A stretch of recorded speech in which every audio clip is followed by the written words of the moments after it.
Museo ex Hacienda El Lencero.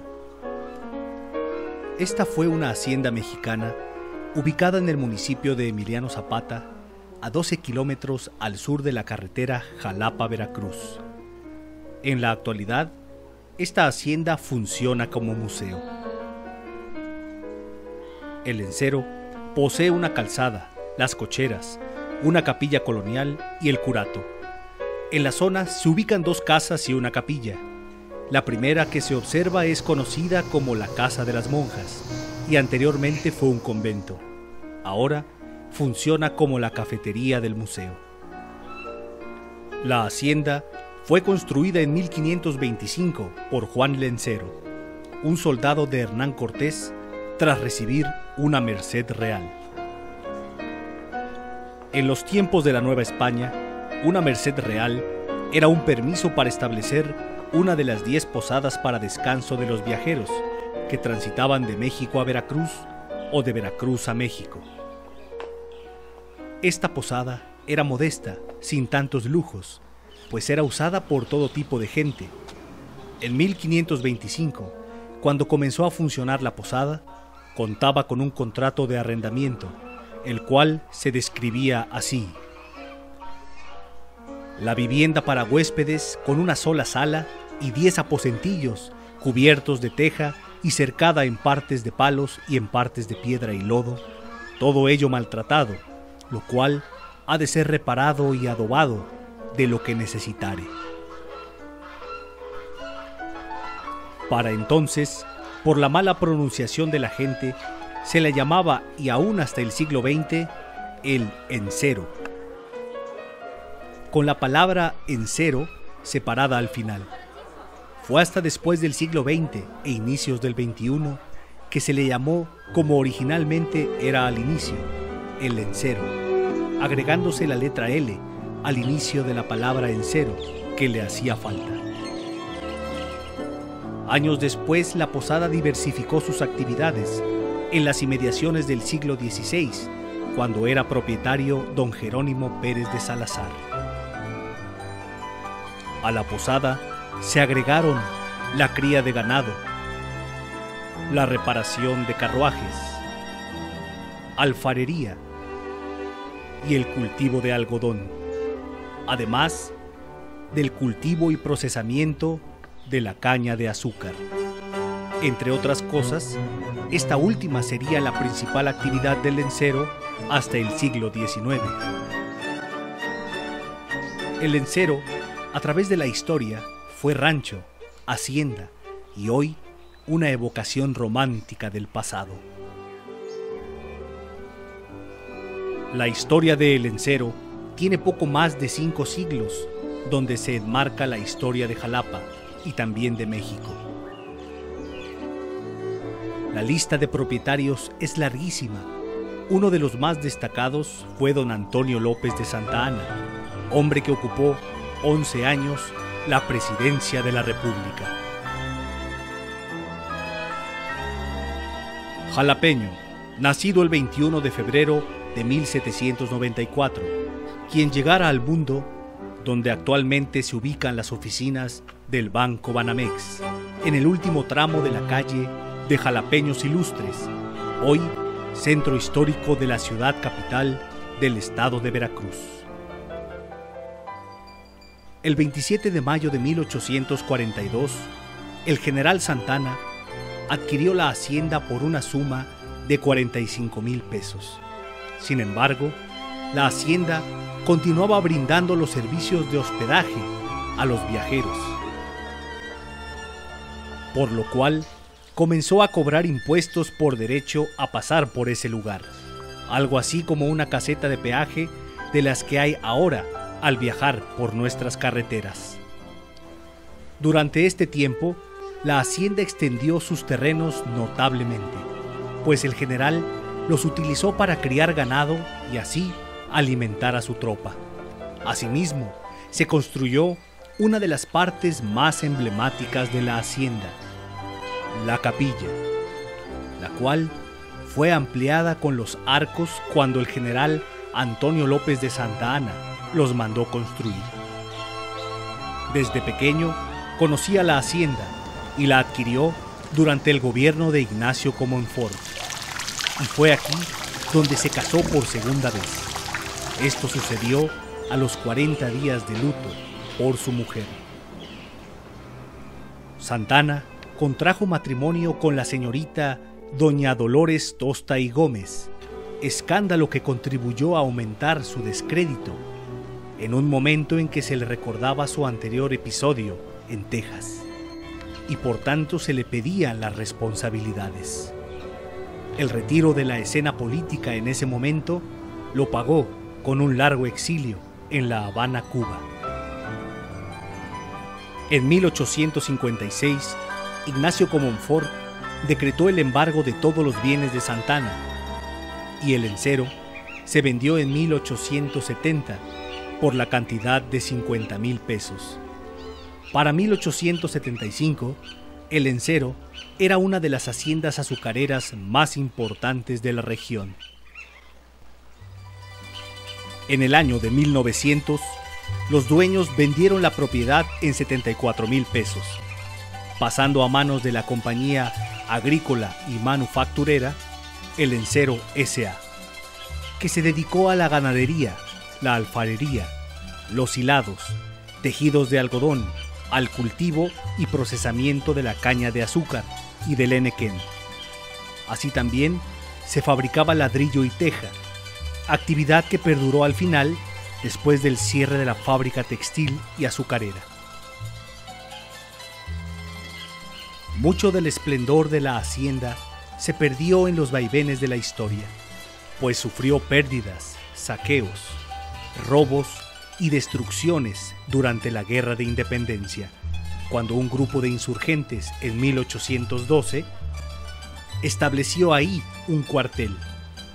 Por tal motivo, algunos de los muebles y pertenencias de los dueños no se conservan, siendo estos reemplazados por muebles de la época.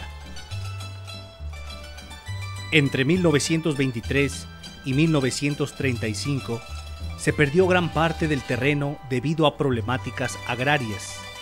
En este último año, Rafael Murillo Camacho compró 28 hectáreas de la hacienda, reconstruyendo los edificios que se encontraban ahí. En 1981, Agustín Acosta Lagunes, siendo gobernador del estado de Veracruz, concedió a la señorita Lourdes Ortiz Monasterio, por la suma de 12 millones de pesos, la parte principal, compuesta por 8 hectáreas, y ordenó la restauración de la casa principal, la Casa de las Monjas y sus bellos jardines, rescatando algunos muebles que aún se encontraban ahí. El segundo piso, conocido como el Corredor de los Pájaros, exhibe muebles y artículos personales de Santa Ana, ofreciendo una de las mejores vistas de la casa principal, y es ahí donde se aprecia gran parte de los terrenos de la hacienda. Además, podemos apreciar muebles, objetos y recuerdos propios de la época en que se construyó.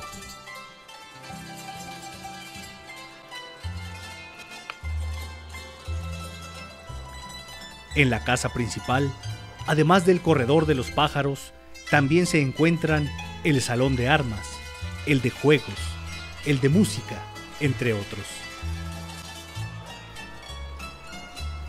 Por orden del gobierno de Veracruz, se creó un patronato autónomo que se ha hecho cargo de la administración del Museo de El Encero. El Encero es un sitio histórico que conserva muchos de los rasgos típicos de tiempos de la colonia,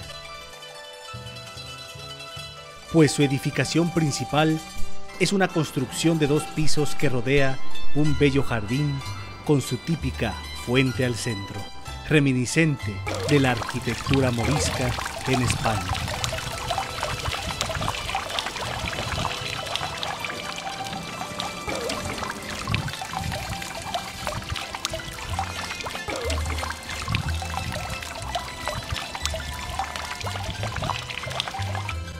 Al fondo de la casa se encuentra un patio que alberga una enorme y añeja higuera, de casi 500 años, con un tronco bastante ancho. Actualmente, el clima y los fuertes vientos han derribado parte de este majestuoso árbol casi al momento de desaparecer. En tiempos pasados, este mismo lugar fue utilizado para albergar un palenque y se usaban sus ramas para el espectáculo, y ahí mismo vivían los gallos.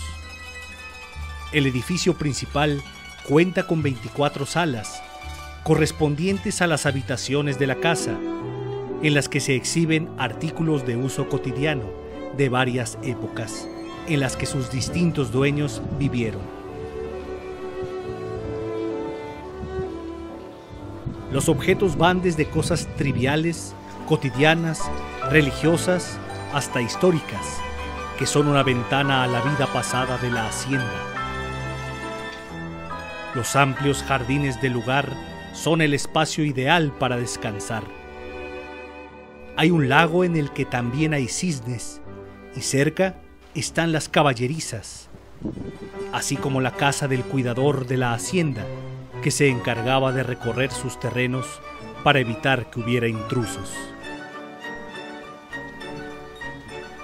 En la hacienda hay muebles, pinturas, platos, cientos de objetos que se encontraron y que fueron colocados para dar un aspecto más real de cómo estuvieron distribuidas las habitaciones, así como el uso que tuvieron.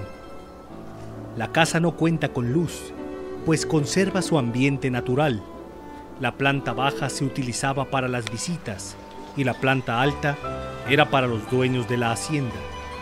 Hay muebles de madera tallados a mano, incluso en una sola pieza, como un sillón que tiene la cabeza de un águila, la cara de un indio y las garras de águila. Se pueden ver camas de latón con colchas bordadas a mano, imágenes religiosas como el Cristo de 2 siglos, cuyo origen se desconoce. En la recámara principal está la cama que perteneció a Santa Ana. Cuenta con el escudo nacional y la corona de la época. Hay un enorme ropero francés que le perteneció a la esposa del general Juan de la Luz Enríquez, María de Jesús Lago.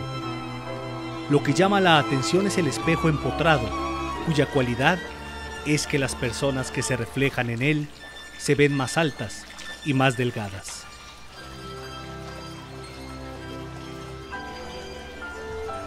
Durante el recorrido por la hacienda, uno puede recordar las habitaciones que en aquellos tiempos eran para los huéspedes, los enfermos, las salas de descanso, de lectura, de juegos, de armas, trofeos, la cocina, los baños, el cuarto de alimentos, incluso una sala dedicada a las bellas artes, con instrumentos antiquísimos como un cello, el arpa y un piano francés.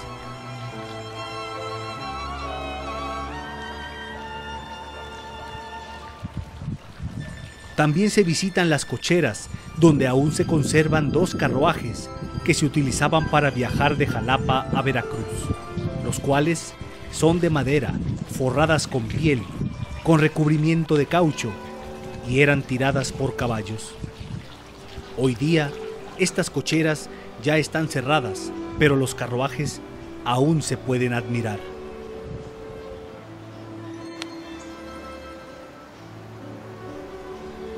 Hay una colección de planchas de carbón y de llaves de los diversos candados de la hacienda.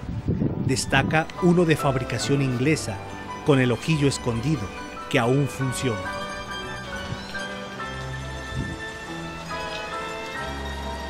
En la fuente de los deseos, los visitantes caminan 3 pasos y de espaldas lanzan la moneda para que se cumpla lo que piden, aunque aún no se sabe quién comenzó primero con esta superstición urbana. Cuenta con un manantial, un lago y un espacio que fue usado como alberca natural, donde ahora viven patos. Uno de los relatos de esta hacienda cuenta que ahí habitó un cisne negro y decían que era el alma del general Santana. Actualmente El Lencero representa para los habitantes de las cercanías un patrimonio nacional y un legado, ya que antiguamente era fuente de ingresos de sus padres y abuelos, pudiéndose notar en ellos un gran orgullo por lo que afirman es de su pertenencia.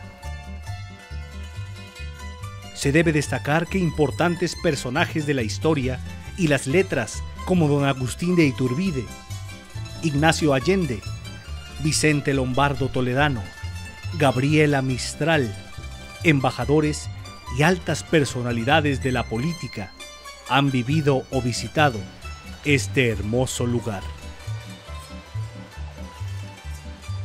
Sin lugar a dudas, visitar la ex hacienda El Lencero es una experiencia extraordinaria, inmersos en una bella casona antigua, testigo de la historia mexicana. Conócela y vívela.